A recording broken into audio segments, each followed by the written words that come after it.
የጠቅላይ ሚኒስትር አብይ አህመድ መንግስት ከምርጫው በኋላ ህወሓት ላይ እንዲዘምት ጥያቄ ቀረበለት። ለአንዴና ለመጨረሻ በቃን በላቸው፣ በጋራ ለመታገልም ዝግጁ ነን ሲልም ህወሓት ላይ ጦርነት ከተከፈተ ከ4 ኪሎ ጎን እንደሚቆም ነው ያሳወቀው። ከአዲስ አበባ ሆነው ወደ ትግራይ ዝመቱ እንዝመት የሚሉ ቀስቀሳዎች በስፋት እየተሰራጩ ነው።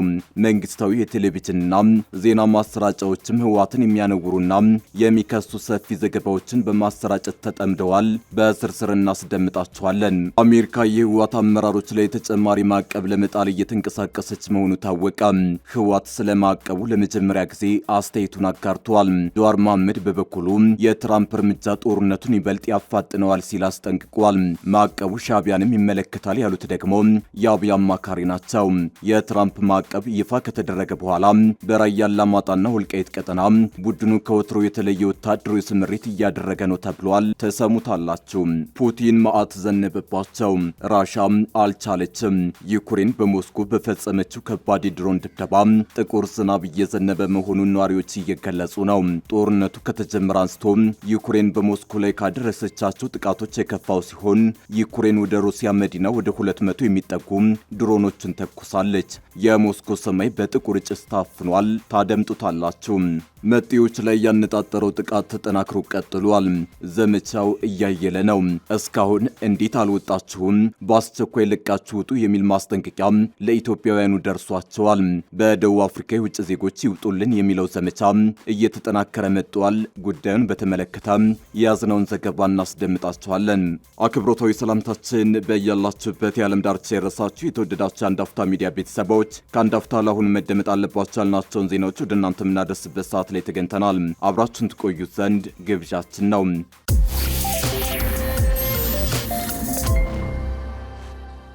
የጠቅላይ ሚኒስትር አብይ አህመድ መንግስት ከምርጫው በኋላ ህወሓት ላይ እንዲዘምት ጥያቄ ቀረበለት። ለአንዴና ለመጨረሻ በቃን በላቸው፣ በጋራ ለመታገልም ዝግጁ ነን ሲልም ህወሓት ላይ ጦርነት ከተከፈተ ከ4 ኪሎ ጎን እንደሚቆም ነው ያሳወቀው። ከአዲስ አበባ ሆነው ወደ ትግራይ ዝመቱ እንዝመት የሚሉ ቀስቀሳዎች በስፋት እየተሰራጩ ነው። መንግስታዊ የቴሌቪዥንና ዜና ማሰራጫዎችም ህወሓትን የሚያነውሩና የሚከሱ ሰፊ ዘገባዎችን በማሰራጨት ተጠምደዋል። የፕሮፌሰር ብርሃኑ ነጋው ኢዜማ መንግስት ወደ ትግራይ እንዲዘምት ከዘመተ ከብልጽግና ጎን እንደሚቆም አሳውቋል። ከብልጽግና ጋር ያለው የልዩነት መስመር የማይታወቀው ኢዜማ ወደ ትግራይ አዝምቱኝ፣ ህወሓት ላይ ጦርነት መከፈት አለበት ብሏል። የፓርቲው መሪ አቶ ኢዮብ መሳፍንት ከኤንቢሲ ቴሌቪዥን ጋር ባደረጉት ቆይታ በምርጫው ማግስት ህወሓት ላይ እርምጃ መወሰድ እንዳለበት ጠይቀዋል። መንግስት ህወሓትን ለአንዴና ለመጨረሻ ጊዜ በቃ ሊለው ይገባል ያሉት የፓርቲው መሪ የትግራይን ህዝብ እንታደገው የሚል ንግግር አሰምተዋል።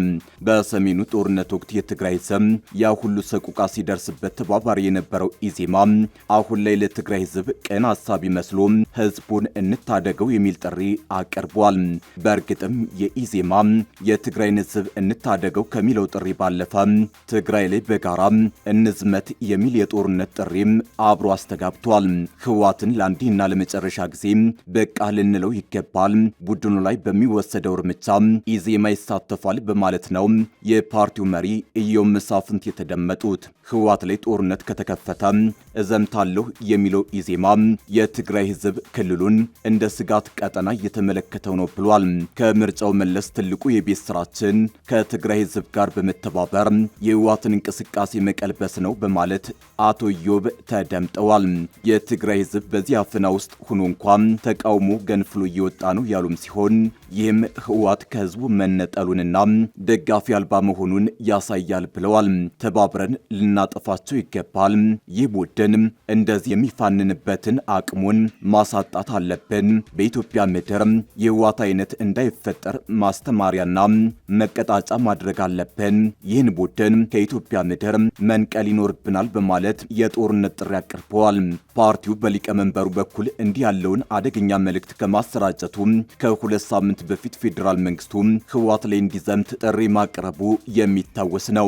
በወቅቱ ፓርቲው እንደ ህወሓት አይነት ደም የማይጠረቃ አካልና እሱን የሚዘውሩት ጥቂት ግለሰቦች በቃችሁ ብሎ ለማስቆምና የትግራይ ህዝብን ካላስፈላጊ መከራ ለመታደግ በህዝብ ላይ ምንም አይነት መስዋዕትነት በማያስከትል መልኩ በህገወጥ ቡድኑ ላይ ብቻ ያነጣጠረ አስፈላጊ ህጋዊ እርምጃ በመንግስትና ከመንግስት ጋር በጋራ በሚቆሙ ማንኛውም ለትግራይ ማህበረሰብ በሚቆረቆር አካል ሊወሰድ እንደሚገባ ያምናል በማለት ህወሓት ላይ እርምጃ እንዲወሰድ ጠይቆም ነበር። አሜሪካ የህወሓት አመራሮች ላይ ተጨማሪ ማዕቀብ ለመጣል እየተንቀሳቀሰች መሆኑ ታወቀ። ህወሓት ስለ ማዕቀቡ ለመጀመሪያ ጊዜ አስተያየቱን አጋርቷል። ጀዋር መሐመድ በበኩሉ የትራምፕ እርምጃ ጦርነቱን ይበልጥ ያፋጥነዋል ሲል አስጠንቅቋል። ማዕቀቡ ሻዕቢያንም ይመለከታል ያሉት ደግሞ የአብይ አማካሪ ናቸው። የትራምፕ ማዕቀብ ይፋ ከተደረገ በኋላ በራያ አላማጣና ወልቃይት ቀጠና ቡድኑ ከወትሮ የተለየ ወታደራዊ ስምሪት እያደረገ ነው ተብሏል። የአሜሪካ መንግስት አክራሪ ባለቻቸው የህወሓት አመራሮች ላይ የቪዛ አቀባ መጣሉን ተከትሎ ማዕቀቡ የትግራዩን ጦርነት ያፋጥነዋል በሚል ተፈርቷል። በእርግጥም የዋሽንግተን ድንገተኛ ማዕቀብ በሰሜን ኢትዮጵያ አዲስ ግጭት እንዲቀሰቀስ ሰበብ ሊሆን ይችላል የሚለው ብዙዎች የሚጋሩት ስጋት ሆኗል። ይህን ስጋት ካስተጋቡት መሃል ፖለቲከኛ ጀዋር መሐመድ አንዱ ነው። ጀዋር ማዕቀቡን በተመለከተ ባጋራው አስተያየት ማዕቀቡ በሰሜን ኢትዮጵያ ዳግም ጦርነት እንዳይቀሰቀስ ከማድረግ ይልቅ ወደ ጦርነት የሚያመራውን መንገድ ይበልጥ ሊያፋጥነው ነው ሲል አስጠንቅቋል። በአሁኑ ወቅት ህወሓት መዋጋት ወይም እጅ መስጠት የሚሉ ሁለት ምርጫዎች ብቻ ከፊቱ ተደቅነዋል። የፌዴራል መንግስቱ በበጀት ቅነሳና ወደ ትግራይ በሚገቡ መሰረታዊ ቁሳቁሶች ላይ በጣለው ከባድ ገዳም እንዲሁም በፓርቲ ውስጥ በተፈጠረው ጥልቅ መከፋፈልና በህዝቡ ዘንድ እያደገ በመጣው ቅሬታ ምክንያት የህወሓት አመራሮች ከእጅ መስጠት ይልቅ ዳግም ጦርነት መክፈት የፖለቲካ ህልውናቸውን ለማስጠበቅ የተሻለ ዕድል እንደሚሰጣቸው ያመኑ ይመስላል ብሏል። በዚህ አይነት የህልውና ስጋት ውስጥ ላሉ አመራሮች የቪዛ ክልከላ ማድረግ ተምሳሌታዊ እንጂ ትርጉም ያለው ጫና እንደማይፈጠርና አመራሮቹ ለፖለቲካዊ ህልውናቸው ሲሉ የልጆቻቸውንና የቤተሰቦቻቸውን የጉዞ ዕድል መስዋዕት ከማድረግ ወደ ኋላ እንደማይሉ ሞግቷል። ማዕቀቡ ህወሓት የዲፕሎማሲ መንገዶች ሙሉ በሙሉ እንደተዘጉበት እንዲያስብ የሚያደርግና የጦር ሜዳ ብቸኛ አማራጭ አድርጎ እንዲወስድ ሊገፋፋው እንደሚችል አክሎ ገልጿል።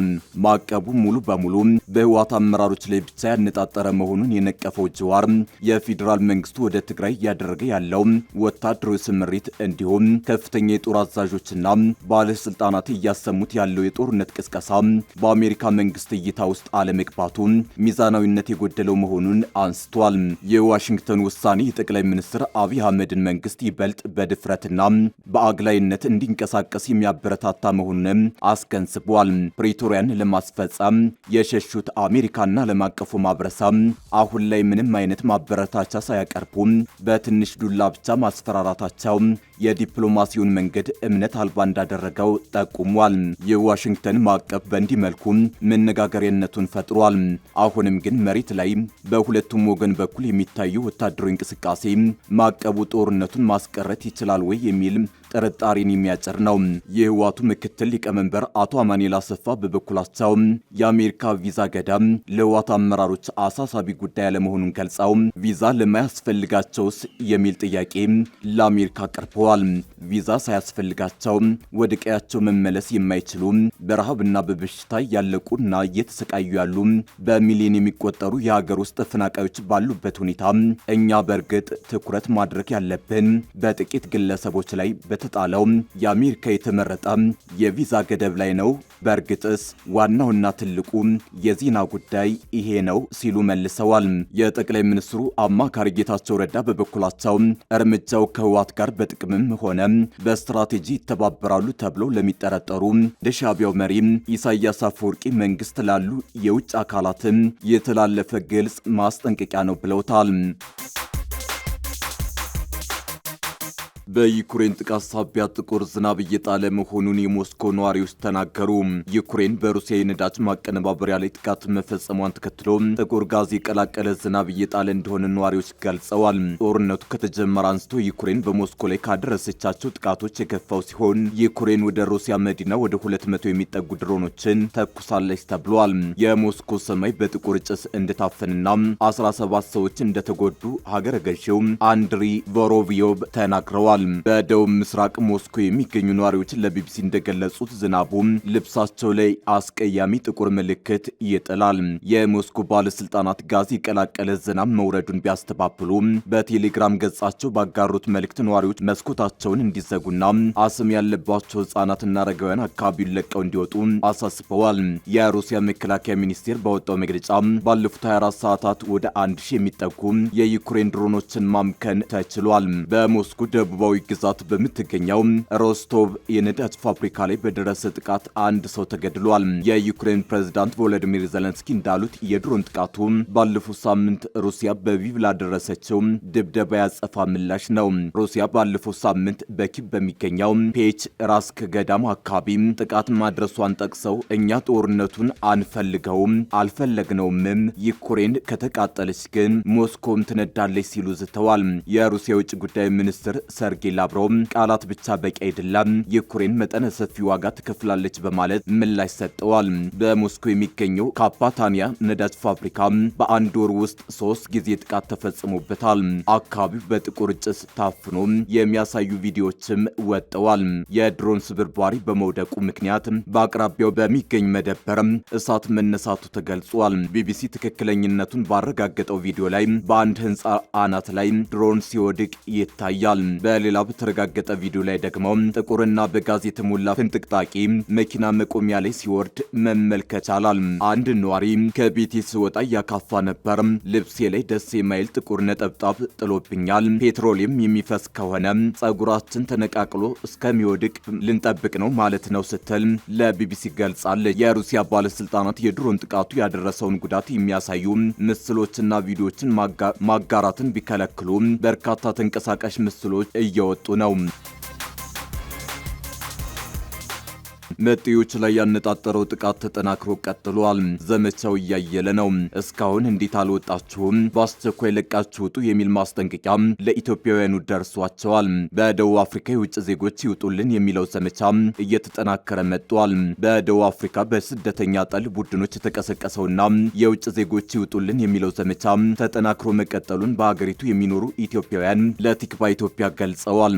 ከጆሃንስበርግ ከተማ አቅራቢያ በምትገኘው ሚድራድ ከተማ የሚኖሩ ኢትዮጵያውያን እንዳስረዱት ላለፉት ጥቂት ጊዜያት ተረገብሎ የነበረው ዛቻ፣ ማስፈራሪያ፣ ዝርፊያና ድብደባ በአሁኑ ወቅት በከፍተኛ ሁኔታ ገረሽቷል። የአመፁ መሪዎች እስከ ሰኔ 23 ቀን ጁን 30 ድረስ ሀገራችንን ለቃችሁ ውጡ ሲሉ ያስቀመጡትን የጊዜ ገደብ እየተቃረበ በመምጣቱ በአሁኑ ወቅት በሁሉም አካባቢዎች ከፍተኛ ውጥረትና ስጋት መንገሱን ነዋሪዎቹ ጠቁመዋል። በተለይም በአንዳንድ አካባቢዎች የጥቃቱ አራማጅ ቡድኖች ቤት ለቤት እየዞሩና እያንኳኩ አልወጣችሁም እዚሁ ናችሁ እያሉ በማስፈራራት ላይ በመሆናቸው በሀገሪቱ የሚኖሩ የውጭ ዜጎች ስጋታቸው ከመቼውም ጊዜ በላይ ከፍ ማለቱን አስረድተዋል።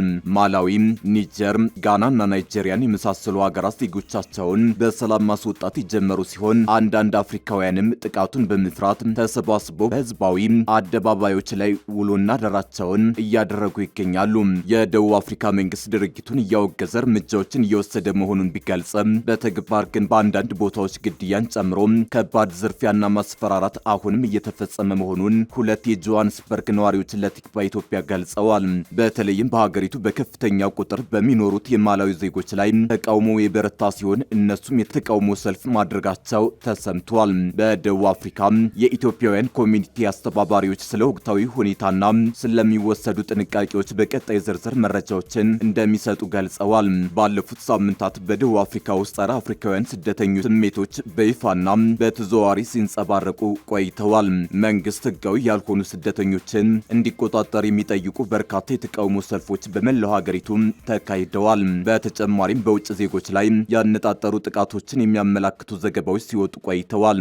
ነገር ግን ከነዚህ ጥቃቶች ጋር በተያያዘ ዝርዝር መረጃዎችና ቁጥሮች ከመንግስት እስካሁን አልተሰጡም። መንግስት በህገወጥ ስደተኞች ላይ እርምጃ እየወሰደ መሆኑንና ዜጎች ህግን በእጃቸው በማስገባት ምንም አይነት እርምጃ እንዳይወስዱ ሲያስጠነቅቅ ቆይቷል። የዜጎቻቸው ደህንነት ያሰጋቸው ጋናና ናይጄሪያን የመሳሰሉ ሀገራት ፍላጎት ያላቸውን ዜጎች ከደቡብ አፍሪካ ማስወጣት ጀምረዋል።